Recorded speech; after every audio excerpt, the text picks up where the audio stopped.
Okay, are you ready to make the best salmon you've ever eaten? I'm not kidding. I went to my friend Suzanne's house and we ate this salmon and my whole family was just like, oh my goodness, this is so good. So I'm gonna make it for you. All right, we start with salmon. And just so you know, salmon's super good for you. It has those good healthy fats. And they say we should really be eating fatty fish 2 to 3 times a week. So here's a great recipe for a salmon. This is the wild Alaskan sockeye salmon, and I buy it frozen because most of the seafood we buy in the store is actually frozen and then thawed, but this was still frozen, but it makes it a little bit more cost effective. So it's $9.99 a pound, and I've got a little bit, about 1.2 pounds here that I'm going to be using. Okay, so we're going to open up our container and then just put the salmon into a kind of a baking dish with sides on it. You could also put it into a bag if you prefer, like a Ziploc, but I'm going to do this into a baking dish. So I just got one back here, setting that salmon inside of it. Next, what we're going to be doing is we're going to be taking a 1/4 cup of balsamic vinegar, a 1/4 cup of either soy sauce, or what I use is liquid aminos by Bragg's, and then we're going to use a teaspoon of crushed red pepper, and then fresh ginger. So if you haven't worked with fresh ginger, this is kind of what it looks like. And you can break off chunks in the stores, to buy as much as you want. Ginger is really good for you, good for the digestive system.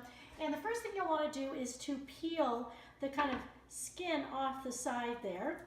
So I'm going to peel it all off here.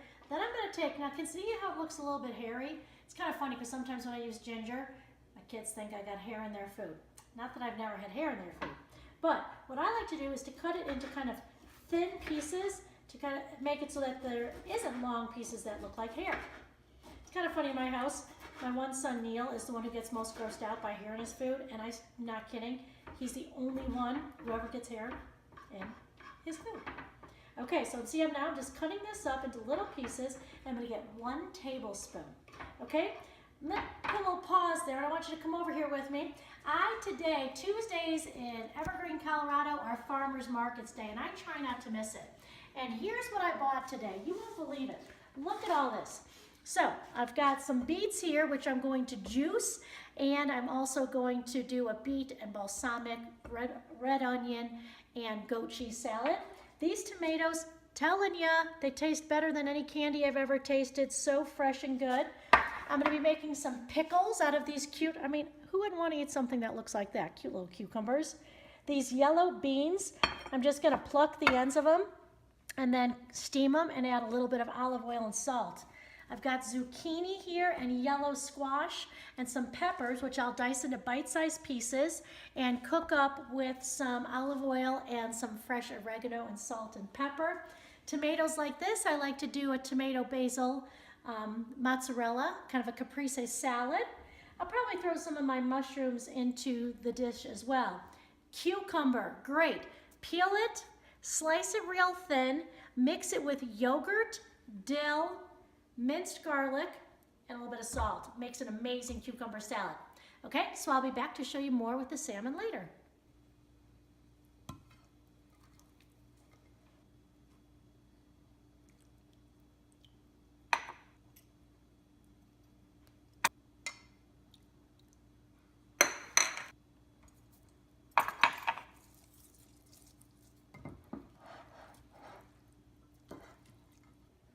Okay, so here's all I did.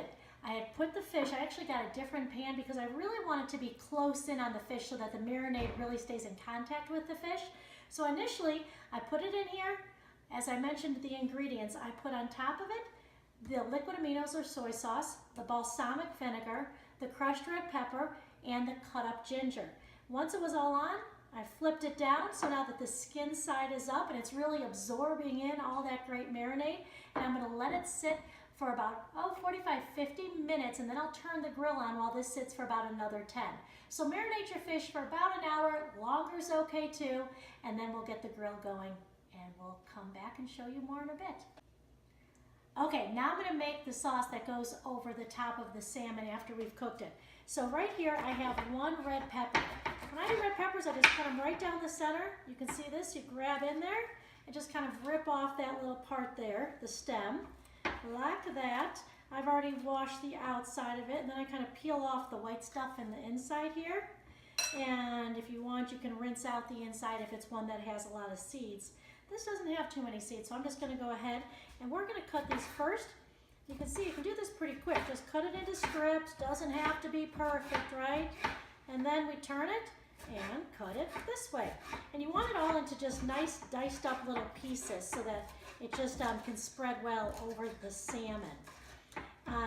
So if I was going to be serving this, like I said, I would use some of my other farmers' ingredients from the farmer's market. I would do this with maybe a side of some sauteed green beans and some organic brown rice would be nice with it too. So doing a whole red pepper here that we're going to dice up, and then we're going to move on to some green onions. And with green onions, you want to cut off the little bit of the hairy part up on the very top, kind of like the ginger, the tips of scallions. They're also called scallions, or green onions also has a hair-like substance. That's also, it's good to get it off. And then with these, people are always asking, how far up do you go? I like to go until it gets kind of soft. I peel off some of the outside ones that don't look as good. A faster way to do it, just put them side by side. And just do it like that. I like a serrated knife, unless you have a really nice, sharp, flat one. This one kind of rips it then. And these are pretty fresh, so I'm going just about all the way up here on these. These are also great if you keep the tips and you dice them up, the tips. It's like putting chives if you're making a baked potato. They're great in salads and all of that. So I've got now the green onions all diced up. Put those into a little dish. And then, kind of got all of our dicing done. So we're going to move on now to our capers. Capers, you could also use like Kalamata olives if you'd like, or some type of olive. We're going to use just a teaspoon of these. I've got a nice little fork here that will take them out without all the liquid. So, kind of dumping them in my little measuring cup, and then we'll add these into the sauce.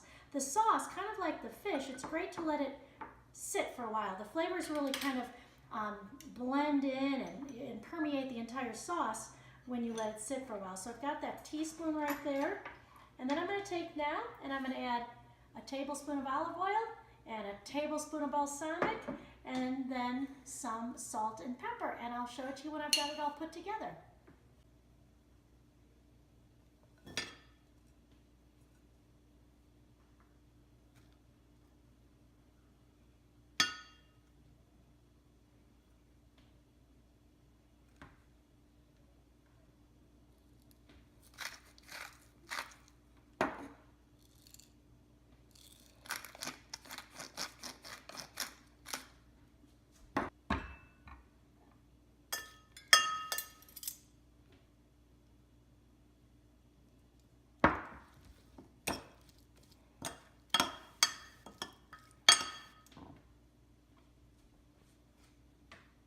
Okay, so here's what it looks like.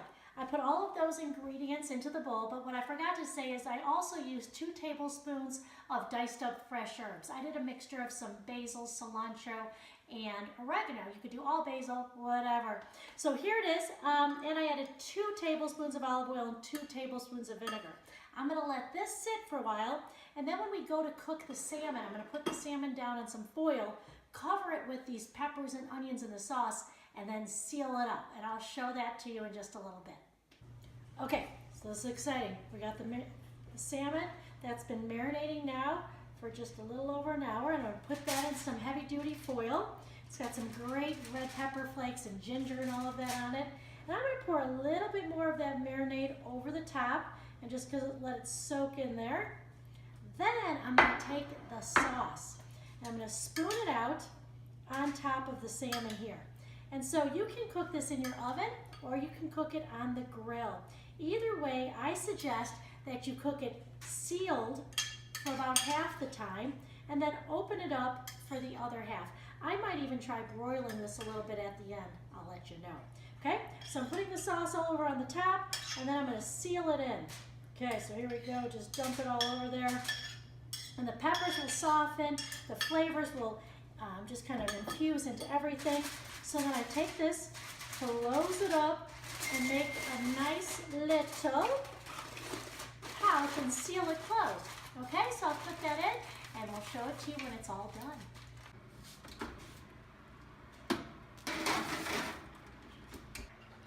All right, so here it is. Look at this salmon. I mean, come on, doesn't that look delicious?